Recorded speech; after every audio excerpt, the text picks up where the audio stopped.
火龙果皮洗干净，用豆浆机打成汁儿。大家好，我是阿胖，今天分享一个面粉的新吃法。过滤一下，倒入小麦中筋面粉1小勺淀粉，少量的盐，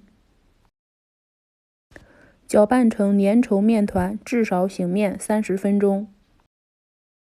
另取一碗，同样的操作，放入小麦面粉，放入1小勺淀粉，少量的盐，加清水，搅拌粘稠状的面团，醒面至少30分钟。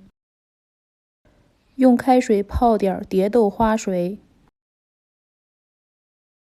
面团已经醒好了，加适量的冷水进行稀释。舀点面糊放到碗里，用放凉的蝶豆花水继续稀释，搅拌成无颗粒面糊就行了。剩下的面糊继续稀释，像这样就行了。这个加的是抹茶粉，继续搅拌均匀。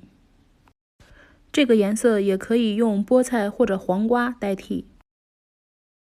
再来个黑色的可可粉面糊。